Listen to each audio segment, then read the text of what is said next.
دوست داشتن وطن، افتخار از منصوبیت ملی، تشکل عینیت شهروندی و تقویت خویشتن‌شناسی در زمینه قانون جمهوری تاجیکستان درباره تربیت وطن دوستی شهروندان. خودشناسی ملی جوهر هستی ملت است. وطن دوستی از عله مادر آغاز می شود. باید عله‌های مادر خاراکتر وطن دوستی داشته باشد. دختران جوانی را که به خدمت نرفته است نمیگیرند. من جوان مرد که وسط قوه‌های مسلح جمهوری تاجیکستان خدمت کرده است به قدر مادر وطن خویش میرسد، این گونه میتوانم راضی باشم. من به یک خلاصه اومدم که باید یک مکتب مردمردی و شجاعت را رفته سفری نمایم. این و دیگر پهلوهای مبرم تربیت وطن دوستی و عهده‌داری‌های حربی شهروندان در برنامه در موضوع روز از تلویزیون تاجیکستان.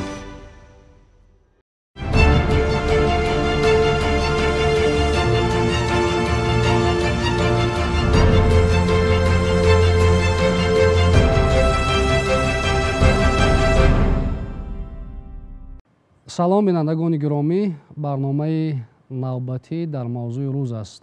манзури шумо аз телевизиони тоҷикистон. мавзӯе ки имрӯз мо атрофи он суҳбат мекунем бо омӯзгорон ва як идда донишҷӯён ва хатмкунандагони факултети ҳуқуқшиносии донишгоҳи миллии тоҷикистон худшиносии миллӣ аст ва ҳамон гуна ки асосгузори сулҳу ваҳдати миллӣ пешвои миллат президенти ҷумҳурии тоҷикистон муҳтарам эмомалӣ раҳмон таъкид мекунанд, худшиносии миллӣ ҷавҳари ҳастии миллат аст ва аз рӯи таъкидҳои мунаққидон, олимону донишмандон элемент ё унсури асосии шуъури миллӣ ин худшиносии миллӣ аст. ҳоло меҳмононро муаррифӣ мекунам ва ба мавзӯъ шурӯъ мекунем. аз паҳлӯи рости ман Самандари Қаландар ва ҳамзамон Ҳумоюн Имомов, омӯзгорони факултети ҳуқуқшиносии донишгоҳи миллии Тоҷикистон ва аз паҳлӯи чапи ман Абдулло Давлатзода, омӯзгори донишгоҳи давлатии молия ва иқтисоди Тоҷикистон, ҳамзамон як идда донишҷӯён хатмкунандагони факултети ҳуқуқшиносии донишгоҳи миллии Тоҷикистон. дар ҷаҳони мутамаддин ки ба истилоҳ асри 21-ро асри тамаддуни иттилоотӣ ном мебаранд, худшиносии миллӣ аз ҷумлаи унсурҳое ҳаст ки моро водор мекунад ки аз манфиатҳои миллӣ давлатӣ дифоъ кунем ва ҳамзамон дар баробари дифоъ арзишҳои миллии худро густариш диҳем, муаррифӣ кунем бештар дар миқёси ҷаҳон ва ҳамон гуна ки пешвои миллат таъкид мекунанд, бо симои миллӣ вориди муносибатҳои байналмилалӣ гардем. хуб, ҳамин мазмун, ҳамин андеша дар шароити кунунӣ аз ҷониби ҷавонон, омӯзгорон, умуман аҳли зиё чӣ гуна эътироф мешавад ва чӣ гуна тавзеҳ меёбад? дар шароити ҷаҳонишавӣ ки бадалшавӣ тадриҷии фазои ҷаҳонӣ ба минтақаи ягона ба ҳисоб меравад, ба ҳамназдикшавии қудратҳои бузурги ҷаҳонӣ, ҳамгироии иқтисодӣ, аз байн рафтани хатти сарҳадҳо, эҳтироми падидаи ҳуқуқи инсон ва дигар падидаҳои манфӣ ба монанди терроризму экстремизм ва дигар зуҳуротҳои номатлуб, албатта дар ин раванд низ дар баробаре ки дигар падидаҳои мусбат инкишоф меёбанд ҷой дорад. дар ин миён бояд гуфт ки ҳифзу гиромидошти суннатҳои тарихан ташаккулёфтаи миллӣ, эҳтиром ба ватан, ҳифзи якпорчагии он, нигаҳдошти ягонагӣ ва дахлнопазирии қаламрави давлатӣ, муҳаббат ба ватан ва ба наслҳои минбаъда вогузор намудани як ҷомеаи воқеан ташаккулёфтаи шаҳрвандӣ, ин пеш аз ҳама вазифа ва масъулияти якояки мо ба ҳисоб меравад, чунки ватанро ба ҳамон дараҷаи инкишоф ва рушди пояҳои давлатдорӣ танҳо шаҳрвандони ғайюру ҷасур ва баруманди он мерасонад. бинобар ин дар ин миён албатта ҳукумати Тоҷикистон бо дар назардошти роҳандозӣ намудани сиёсати муваффақона ва бомаром албатта як қатор тадбирҳои судмандро бо мақсади дар рӯҳияи ватандӯстӣ, эҳтироми арзишҳои миллӣ, ҳифзу гиромидошти суннатҳои тарихан ташаккулёфтаи миллату давлат ва пеш аз ҳама дар рӯҳияи худшиносии миллию таҳкиму тақвияти ҳувияти милливу худшиносии миллии ҳар як сокини кишвар ҷой намудани идеологияи миллӣ албатта тадбирҳои судмандро андешидааст.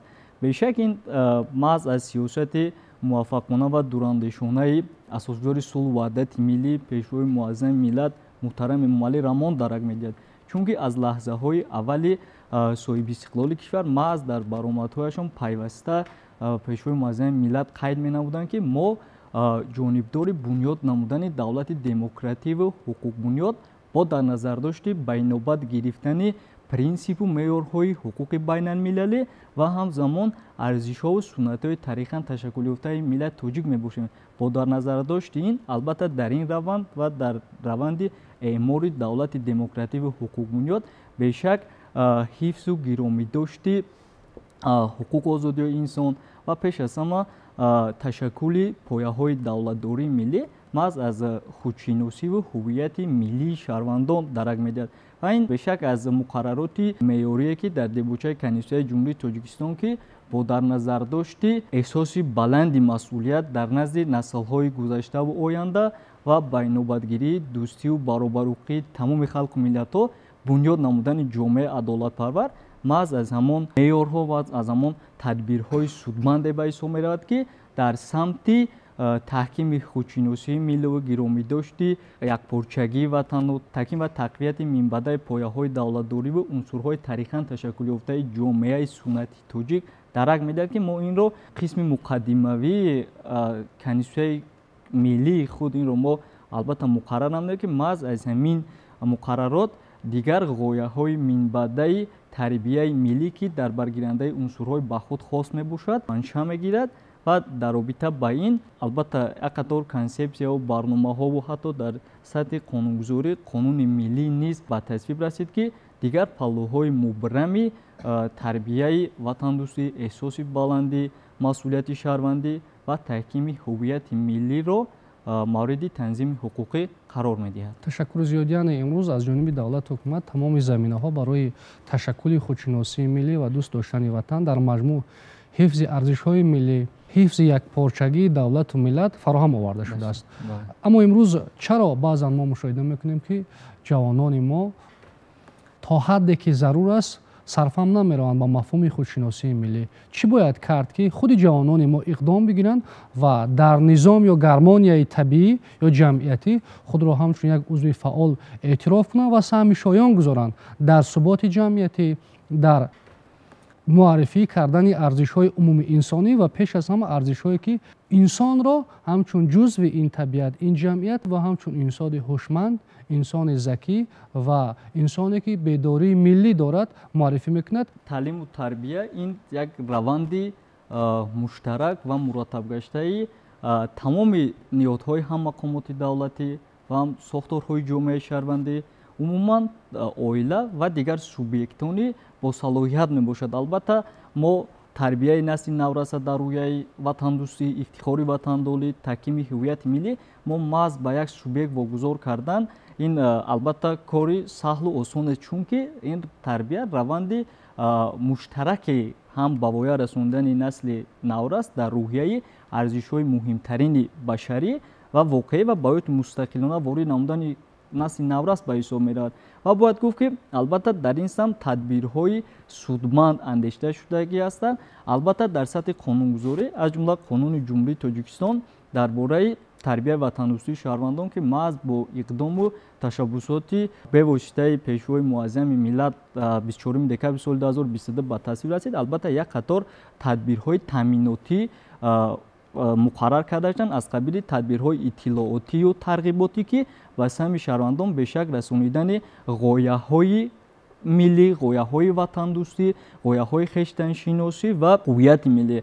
Бо дар назар дошт ин дигар масалан тадбирҳои самарнок аз ҷумла тадбирҳои таъминотии ҳуқуқӣ, ки дар самти такмили санадҳои меъёрии ҳуқуқӣ, ба тасвиб расонидани нақша чорабиниҳо дар самти баланд бардоштани худшиносии миллии шаҳрвандон, тадбирҳои таъминотии молиявии иқтисодӣ баъд ҳамзамон муқаррар карда шуданд. Таълиму тарбияи ватандӯстии шаҳрвандон бешак функсияи як мақомот ё ки масалан ниҳоди алоҳида нест ва дар ин ҷо фаъолияти муштараки тамоми шаҳрвандонро талаб мекунад, ки бо дар назардошти ба роҳ мондани ғояҳои таблиғотию иттилоотӣ, бештар ба роҳ мондани таҳқиқотҳои илмии асоснок дар ин самт, ки проблемаҳои мубрами таълиму тарбияи ватандӯстии шаҳрвандонро муайян карда омилҳое ки боиси паст ва коста гардидани худшиносии милливу эҳсоси баланди масъулияти ватандорӣ мегардад муайян карда шавад.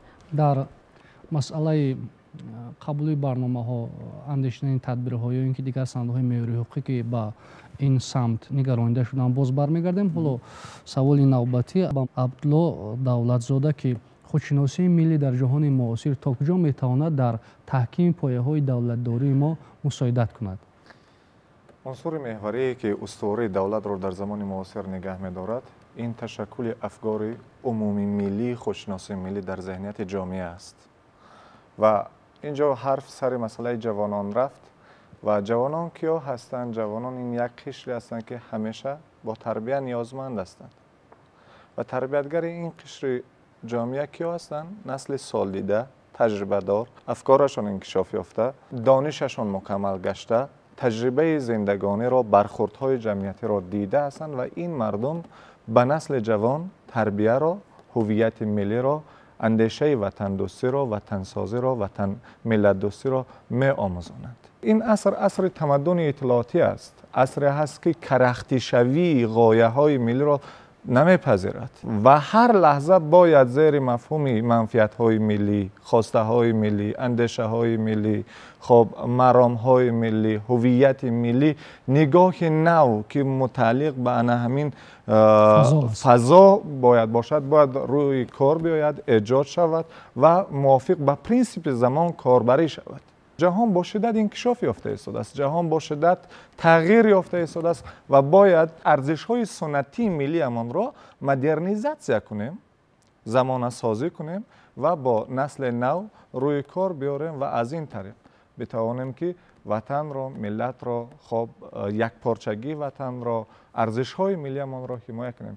бубинем имрӯз баъзе кишварҳое ҳастанд ки дар аз лиҳози он ки аз низоми иқтидори иқтисодӣ муваффақ ҳастанд, аз иқтидори иттилоотӣ муваффақ ҳастанд, аз иқтидори сиёсиву ҳарбию дигар муваффақ ҳастанд. онҳо ба хотири ҳимояи манфиатҳои байналмилалияшон сари кишварҳое ки нисбатан дар роҳи рушд ҳастанд муносибатҳои бисёр ҳам бархурдонаро рӯи кор меоранд ба хотири татбиқи ҳадафҳояшон дар ин қаламравҳо.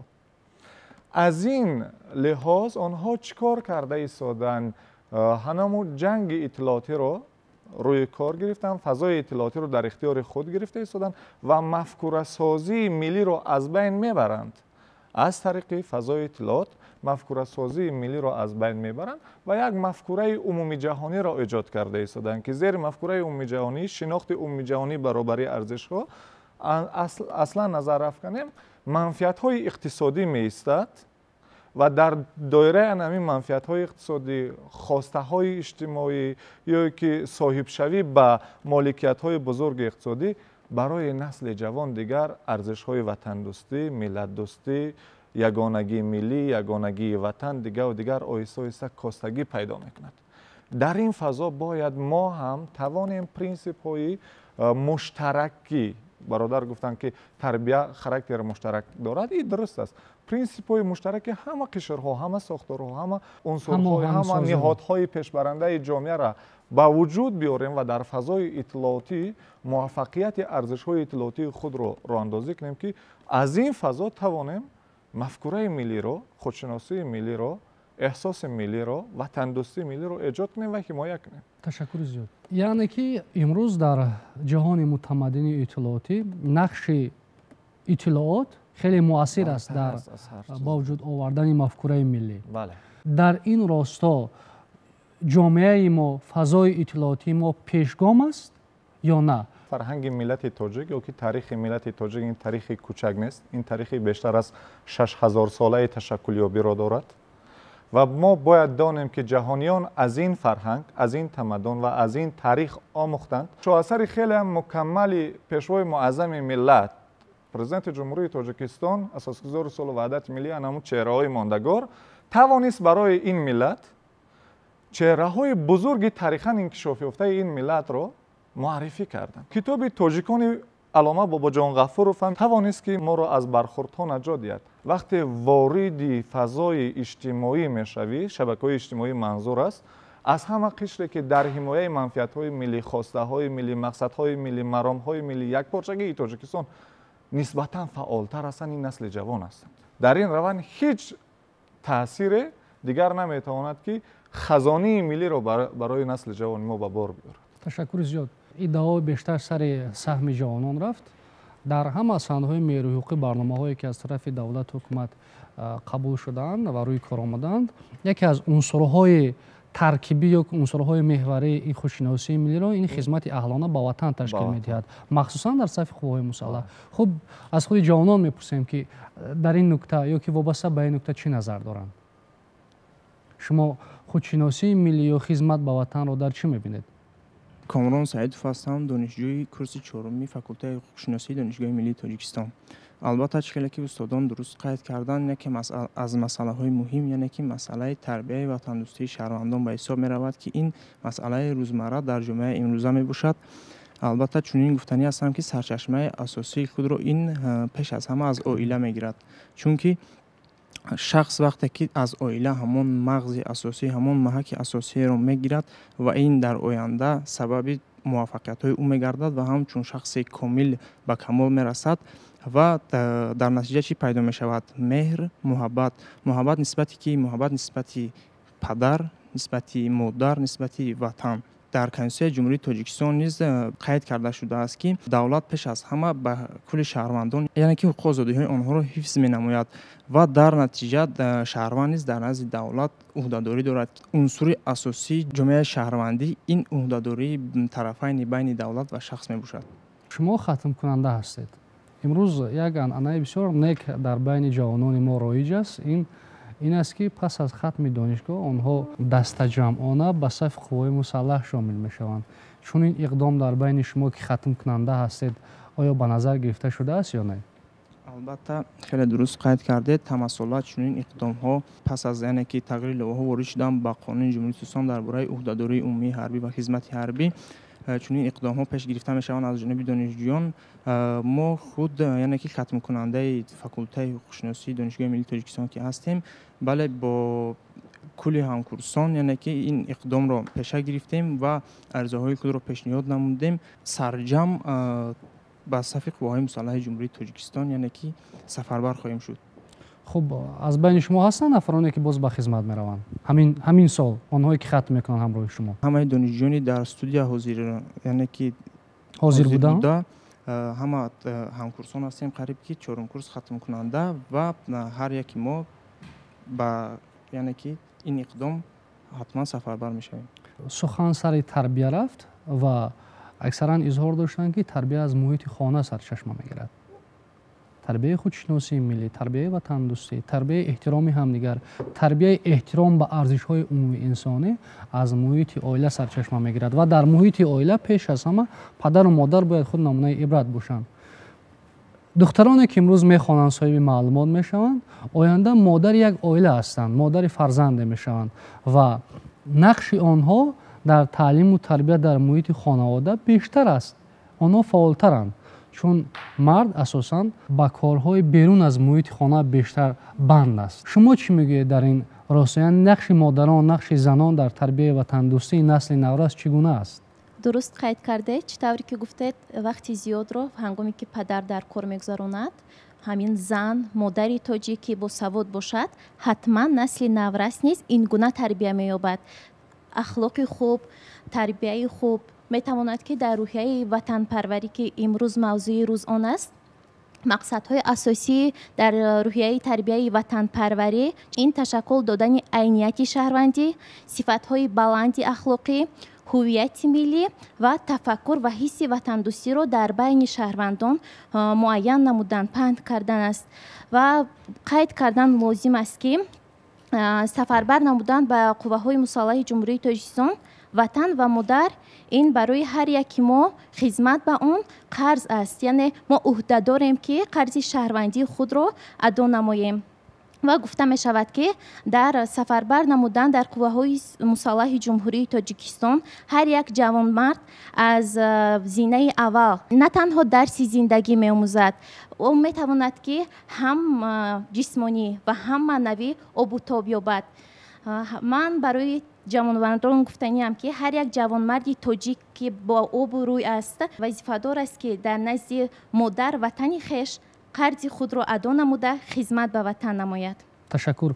бисёр як ҷумлаи зебо гуфтед ки барои он ки фарзанд дар рӯҳияи ватандӯстӣ тарбият ёбад ё ин ки фарзанди солим бошад, пеш аз ҳама худи модар бояд дониш дошта бошад барои тарбияи фарзанд. донишманди тоҷик абдураҳмон муҳаммад дар китоби худ муқаддимаи идеяи миллӣ мегӯяд ки тарбиятгар бояд тарбиятдида бошад. бисёр хуб аст вақте ки модар донишманд аст, вақте ки модар фазилатҳои неки инсонӣ дорад, вақте ки модар сариштакор аст, дар хусуси дӯст доштани ватан, дар хусуси эҳтиром ба миллат, арзишҳои миллӣ сухан мекунад, пас фарзанди ӯ низ дар ин рӯҳия тарбият меёбад. ва ба ҷавонон маслиҳат додед ки онҳо бояд рафта ба ватан хизмат кунанд. агар нафаре ки дар сафи қувваҳои мусаллаҳ хизмат накарда бошад ва ба хонаи шумо асақол ояд, худи шумо чӣ мегӯед? ман бештар тарафдорам ки ҷавонмард бояд ки хизмат кунад, зеро дарси зиндагиро, аввалин зинаҳои дарси зиндагиро ӯ метавонад ки аз худ намояд ва чӣ тавре ки гуфтем, ӯ метавонад ҳам маънавӣ, ҳам ҷисмонӣ обутоб ёфта ҳамин дарки хуби зиндагиро фаҳмад. аз ин ҳисоб ман ҷавонмарде ки ба сафи қувваҳои мусаллаҳи ҷумҳурии Тоҷикистон хизмат кардааст ба қадри модар ватани хеш мерасад, ин гуна метавонам розӣ бошам. саломат бошед. яъне ки шумо чеҳраи ҷавонмарди асилро он гуна тасаввур мекунед ки вай бояд ҳатман дар сафи қувваҳои мусаллаҳ хизмат карда бошад. ҳатман. ташаккури зиёд. акнун аз худи ҷавонон мепурсем ки чӣ нақша доранд.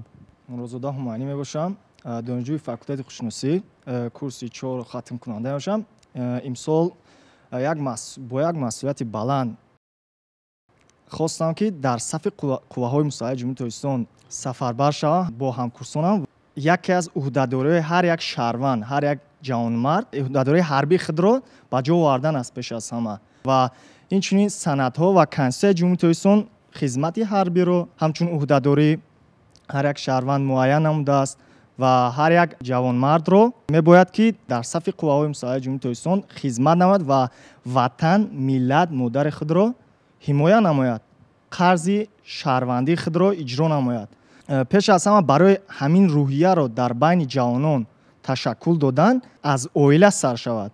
ҳамин рӯҳияи ватандӯстӣ, ҷасорат барои ҳимояи ватан, марзу буми хеш бояд ки аз ячейкаи хурди ҷамъият ки оила мебошад, яъне падар модар аз хурдӣ ҳамон кӯдакро дар як ҷасорати миллӣ барои ҳифзи ватан, марзу буми ватан ҳифозат кардан бояд ки бояд тарбия кунад. баъдтар муассисаҳои олӣ. дар ин ҷо бисёр суҳбатҳо, бисёр андешаҳои ҷолиб вобаста ба масъалаи хештаншиносӣ, вобаста ба боло бурдани ҳуввияти миллӣ, вобаста ба арҷ гузоштан ба он дастовардҳои таърихӣ ва фарҳангие ки дар тӯли ҳазорсолаҳо миллат ва халқи Тоҷикистон ба он мушарраф гардидааст. бисёр суханҳои не гуфта шуд. аз нигоҳи бисёр муҳаққиқон, бисёр мутафаккирони ҳам илмҳои социология ё ҷомеашиносӣ ва муҳаққиқони ҳуқуқшинос дар зери мафҳуми таҳсилот як раванди бисёр бомароми ҳам таълим ва ҳам тарбия дар назар дошта мешавад. ҳамаи он арзишҳо ва донишҳо, тасаввуротҳо, маълумотҳое ки дар тӯли ҳазорсолаҳо онҳо ҷамъоварӣ шудаанд, аз як насл ба насли дигар вогузор карда мешавад. чуноне ки дар муассисаҳои олии таълимӣ ё умуман мактабҳои академӣ мебинем, ҳангоме ки ба донишҷӯён, омӯзгорони солор ё омӯзгорони миёнасол дарс мегӯянд, аз он донишҳо ва аз он таҷрибаҳое ки онҳо андӯхтаанд ба насли минбаъда, яъне ба шогирдони худ дарс мегӯянд ва яке аз ҳамин таъкидҳои муҳиме ки барои донишҷӯён аз ҷониби омӯзгорони дилхоҳ, зинаҳо бахусус омӯзгорони муассисаҳои олии таълимӣ пешниҳод мешавад, ин ба қадри ватан расидан, ба он арзишҳое ки дар тӯли таърих ба ватан вогузошта шудааст, онҳоро эҳтиром намудан ва махсусан дар сафи қувваҳои мусаллаҳ хизмати ҳарбии ҳатмиро адо намудан аст. зеро ки барои ҳар як ҷавонмарде ки дар синну соли хизмати ҳарбӣ аст ё умуман ба хизмати ҳарбӣ расидааст, вазифаи конститутсионӣ вогузор карда мешавад ки дар сафи қувваҳои мусаллаҳи ҷумҳурии Тоҷикистон адои хизмати ҳарбиро намояд ва аз муқаррароти конститутсияи ҷумҳурии Тоҷикистон ки дар баробари муқаррар намудани ҳуқуқҳои зиёди фардӣ, сиёсӣ, иқтисодӣ, иҷтимоӣ, фарҳангӣ аст, албатта ягонагии ҳуқуқу озодӣ ва вазифаҳо аст, зеро ки шаҳрванд фақат дорои ҳуқуқ ва озодӣ буда наметавонад. як ягонагии муайян дар доштани ҳуқуқу озодӣ ва вазифаҳо, бахусус вазифаҳои конститутсионие ки бештар ба шаҳрванд онҳо тааллуқ доранд. хизмат дар сафи қувваҳои мусаллаҳи ҷумҳурии тоҷикистон, таъмини иқтидори мудофиавии кишвар, таъмини амнияти давлат, тамомияти арзии кишвар ва ҳифз намудани он арзишҳое ки барои давлат ва миллати мо бисёр як дастоварди бузург ҳастанд, бисёр як арзиши баланди ҳам миллӣ, ҳам ҳуқуқӣ, ҳам фарҳангӣ ва ҳам анъанавӣ доранд. онҳо асосан ба шаҳрвандони ҷумҳурии тоҷикистон тааллуқ доранд. аз ҷониби донишҷӯён ҳамчун як қишри фаъоли ҷавонон пайвастан ба сафи қувваҳои мусаллаҳ бисёр як амали нек, бисёр як рӯҳияи хуб аст. донишҷӯён метавонанд баъд аз адо кардани хизмати ҳарбӣ омада дар шуъбаи магистратураи факултетҳое ки мехонданд дар онҷа таҳсилро идома диҳанд, ройгон ба таври ройгон таҳсилро идома диҳанд ва ин низ барои боло бурдани фарҳанги онҳо, барои ташаккули ёфтани шахсияти онҳо мусоидат мекунад. чуноне ки мо шумо медонем, шахсе ки таҳсил мебинад дар муассисаҳои олии таълимӣ ва таҳсилоти олии касбиро ҳамчун ҳуқуқшинос ба худ мегирад, соҳиби ҳуҷҷати тасдиқкунандаи таҳсилоти олии касбӣ мешавад. табиӣ аст ки ҳамчун мутахассис дар соҳаҳои гуногуни хоҷагии халқ метавонад адои вазифа намояд ва саҳми худро дар бунёд намудани давлати ҳуқуқбунёд, дар рушд ёфтани ҷомеаи шаҳрвандӣ албатта мегузорад. аз тоҷик будани худ ифтихор дошта бошем. аз он ки дар ин ҷомеа зиндагӣ мекунем, ҳамзистӣ дорем, чаро арзишҳои умумии ҷомеаро дифоъ накунем, пуштибонӣ накунем ва бо ифтихор нагӯем ки мо аз насли рӯдакӣ ҳастем, аз насли ҷомӣ ҳастем, аз насли форобӣ ҳастем, аз насли умари хаём ҳастем, аз насле ҳастем ки имрӯз шоъбати онҳо дар пештоқи созмони милали муттаҳид бо нуфузтарин созмони ҷаҳонӣ дард шудааст, инъикос шудааст. ҳамон шеъри Саъдии Шерозӣ, падари ахлоқ: бани одам аъзои якдигаранд, ки дар офариниш з як гавҳаранд, чу узве ба дард оварад рӯзгор, дигар узвҳоро намонад қарор. аз ин арзишҳо ифтихор кунем, ифтихор дошта бошем. ҳамоно ифтихори мо омезиш ёфта бошад, яъне моломол бошад аз донишҳои таърихӣ. чӣ бояд кард ки ҷавони мо дарк кунад ки хизмат ба ватан вазифаи аслии ҷонӣ ва қарзи шаҳрвандӣ ва фарзандии ҳар як ҷавонмард аст. мо дар марҳилаи ибтидоӣ ба даст овардани истиқлолияти сиёсиямон ба як вориди як ҷомеаи воқеан мураккаби сиёсиву низоӣ шудем ва ана ҳамон таъсири ҳамон ҷомеаи мураккаб, ҳамон фазои мураккабе ки дар давраи ибтидои ба даст овардани истиқлолияти сиёсӣ дар зеҳнияти ҷомеа нақш гузошт, то имрӯз таъсири манфии ӯ ҳаст.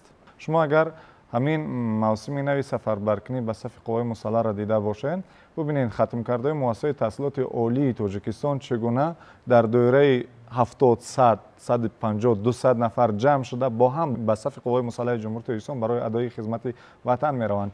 ин нишонаи чи аст? ин нишонаи анамон мустақилият ё ки муҳимият ё ташаккулёбӣ, худшиносии миллӣ дар ҳастии онҳо ҳаст. дигарҳо ҳам аз ин ибрат мегиранд ва мегӯянд, чаро он кас рафт ва ман наравам? чаро фарзанд он зан, он модар, он падар фарзандашро ба сафи қувваҳои мусаллаҳ равон кард ва чаро ман фарзандамро равон накунам? хуб, чизи дигар, мо принсипҳои тарбияи ҳарбӣ ва ватандӯстиро бояд аз муҳити оила, ҳатто аз гавора шурӯъ кунем. бояд аллаҳои модар характери ватандӯстӣ дошта бошад. тарбият дар боғча характери ватандӯстӣ дошта бошад. дар муассисаҳои таҳсилоти миёнаи умумиямон мо дарсҳои омодагии ҳарбӣ, омодагии дифоӣ мегзарем. бояд дар доираи ана ҳамин моҳвораҳои ҳарбӣ кардан дар кор, моҳвораҳои ҳарбӣ ватандӯстӣ кардан дар кор, бачаҳоро ба қисмҳои низомӣ бурдан дар кор. имрӯз шароите ки дар қисмҳои низомии мо ҳастанд, бовар кунед дар сатҳи олӣ ҳастанд. бояд бубинанд айнияти воқеии анамо қисмҳои низомиро бубинанд ва аз он ҷо метавонанд ки ворид шаванд. адабиёти бачагонаи мо бояд характери миллӣ, характери ҳарбӣ ватандӯстӣ гирифта бошад. чаро? чунки ин адабиётро насли ҷавони мо гирифта хонад ва намуш дар шуураш ҷо гирад мафкураи ҳарбии ватандӯстӣ. чизи дигар, театри мо рӯи саҳна намоиши ҳарбии ватандӯстиро бояд биёрад. кинои мо бояд рӯи олами кино филмномаҳои ҳарбии ватандӯстиро бояд биёрад. мафкура ё ахлоқ ё маърифат ё тарбияи ҳарбии ватандӯстиамонро густариш диҳем, устувор кунем ва ин як маром дар зеҳнияти ҷомеа бояд бошад.